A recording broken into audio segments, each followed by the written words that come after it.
The knock on the hermit's wooden door was so weak that it almost disappeared into the sound of the wind, but behind that fragile sound stood a mother with 8 hungry children, and that night, everything began to change. The widow did not knock twice. She did not beg loudly. She simply stood there, her hands still resting on the cold wood, her eyes tired but steady. The forest around the small cabin was quiet and dark, and the last light of evening was fading between the tall trees. Her children stood close behind her, thin coats pulled tight around their small bodies, their faces pale from hunger and long days without proper food. She had walked for hours to reach this place. She had heard stories about the hermit who lived deep in the woods, a man who avoided the village, a man who spoke little, a man who was said to have once been powerful but had left the world behind. The widow's name was Mara, and she had learned long ago that crying in front of others only made people uncomfortable, not kind. Her husband had died the previous winter in an accident at the mill owned by the richest man in the region. The mill owner had promised compensation. He had promised support. But promises made to the poor are often carried away by the wind. When Mara went to ask for help, she was made to wait outside his grand office for hours. When she was finally allowed inside, the wealthy man barely looked at her. He said the accident was unfortunate but not his responsibility. He said papers had been signed. He said there was nothing more to discuss. His voice was smooth and confident. He was respected, feared, untouchable. The village believed him. Mara had left with her head lowered, not because she felt guilty, but because she knew she had no power against him. Since that day, she worked wherever she could. She cleaned floors. She carried water. She washed clothes for families who avoided her eyes. It was never enough. 8 children cannot eat promises. That evening, when she realized there was no bread left at home and no one willing to give credit, she made a decision. She would walk into the forest and knock on the door of a man who had turned his back on society. The door opened slowly. The hermit stood there, tall, older, with a thick gray beard and sharp eyes that had seen more than they showed. He looked at Mara first, then at the children behind her. He said nothing. His silence was not cruel, but it was heavy. Mara swallowed and spoke quietly. She did not ask for money. She did not explain everything. She simply said, "My children are hungry." The words hung in the cold air. The hermit stepped aside without another word. The cabin was small but warm. A fire burned in the corner. The smell of soup filled the room. The children hesitated, unsure if they were truly welcome. Mara gently pushed them forward. They sat at the rough wooden table. The hermit poured soup into simple bowls and placed bread beside them. The children ate slowly at first, then faster, afraid it might disappear. Mara did not eat immediately. She watched them, her eyes shining but dry. Sadness filled the cabin, not loud, not dramatic, just present. The hermit finally sat across from her. "Why here?" he asked quietly. Mara looked at the fire. "Because no one else would open their door," she answered. He studied her face. He saw exhaustion. He saw pride. He saw strength that refused to break. He nodded once. That night, he gave them blankets and let them sleep on the floor near the fire. Outside, the wind grew stronger, but inside the cabin there was warmth for the first time in weeks. Morning came slowly through the small window. The children woke to the sound of chopping wood.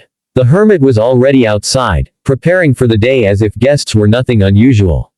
Mara stepped out quietly. She thanked him for the food and the shelter. She expected nothing more. She knew kindness often ends with sunrise. The hermit listened, then handed her an axe.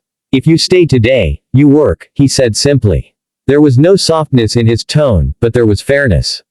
Mara nodded. She was not afraid of work. All day they worked together. The older children gathered fallen branches. The younger ones carried water from the stream. Mara helped repair part of the fence. The hermit watched them carefully. He noticed how the children did not complain. He noticed how Mara corrected them gently, never harshly. In the village, rumors had spread about her. Some said she had too many children. Some said she was careless. Some said she should send them away to orphan homes. The mill owner himself had once said she was irresponsible for not planning better. His words had carried weight. People believed him. But here in the forest, away from gossip, the truth was visible. This was not irresponsibility. This was survival. As the day passed, the hermit spoke more. He asked about the accident. He asked about the promises made. Mara answered calmly. She did not curse the mill owner. She did not speak with anger. She simply described what had happened. Helplessness had once filled her heart, but she had learned to carry it quietly. The hermit's eyes darkened when she mentioned the unpaid compensation. Few in the village knew that before becoming a hermit, he had been a lawyer. A respected one. He had left after a case that broke his faith in the system. He had chosen isolation over corruption. That evening, as they sat again by the fire, the children calmer now, their faces less pale, the hermit made a decision.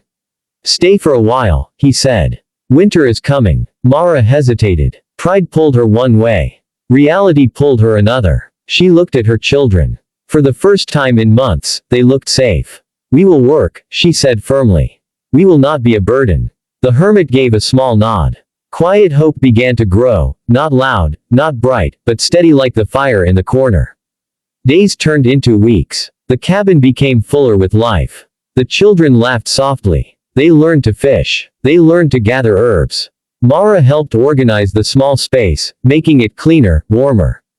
The hermit watched as something inside the cabin changed. He had chosen solitude to escape disappointment. Now, he felt responsibility returning. He began visiting the village again, something he had not done in years. People were surprised to see him. They whispered. He asked questions about the mill, about contracts, about records. The mill owner remained confident. He believed the past was buried. He believed no one would challenge him. He had influence with local officials. He had money. He had reputation. He was certain that a widow and a forgotten hermit posed no threat. The hermit spent nights reviewing old legal books he had kept in dusty boxes. He asked Mara for every document she had. She brought the worn folder that held her husband's contract. At first glance, it seemed clear and final. But the hermit's trained eyes noticed something others had missed. A clause that guaranteed safety compensation under specific conditions. Conditions that had clearly been ignored. Patience became their quiet weapon. The hermit did not rush into the village demanding justice. He gathered evidence. He spoke with former workers who had also been dismissed unfairly.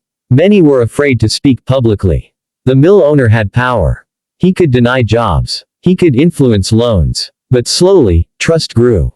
The presence of the hermit gave them courage. Mara remained mostly silent through all this. She continued caring for the children. She cooked. She cleaned. She waited. She had learned that justice often moves slowly, if at all. The mill owner heard whispers of investigation and laughed. He invited officials to dinner. He donated to local events. He strengthened his image. When the hermit finally requested a formal meeting, the mill owner agreed, amused. In the large office where Mara had once stood humiliated, the hermit entered calmly. Mara stood beside him, not behind. The mill owner leaned back in his chair, confident and relaxed. He greeted them politely but with hidden mockery. The hermit placed the contract on the desk and pointed to the clause. He spoke clearly, without anger. He explained the violation. He presented witness statements. He mentioned the possibility of reopening the case at a higher court in the city. The mill owner's smile faded slightly. He realized this was no emotional plea. This was law. Still, he relied on influence. He delayed. He dismissed. He underestimated the patience of those who have already lost everything. Weeks passed. The case reached regional authorities. Media from nearby towns began to show interest. Other workers came forward. What began as one widow's silent knock became a wider call for accountability. The mill owner's confidence weakened. Investors grew nervous. Reputation, once his shield, began to crack. The final hearing was held in a crowded hall. Mara stood quietly, hands folded. The hermit spoke firmly but calmly. Evidence was undeniable. The ruling came not with drama, but with clarity. The mill was ordered to pay full compensation to Mara and additional fines for safety violations. Further investigations were announced. The powerful man who once dismissed her without a glance now avoided her eyes. Justice did not shout. It simply stood tall. Outside the hall, reporters tried to approach Mara. She said little. We only wanted fairness, she answered softly. The compensation allowed her to secure a modest home. The hermit returned to his cabin, but not to loneliness. The children visited often. The forest no longer felt isolated. The village changed slowly. People spoke more carefully about power. They remembered how a hungry widow had walked into the woods when all doors were closed. That night when she first knocked, she carried sadness and humiliation.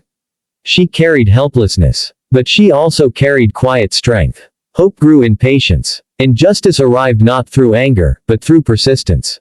And it all began with a simple knock on a wooden door in the middle of the forest.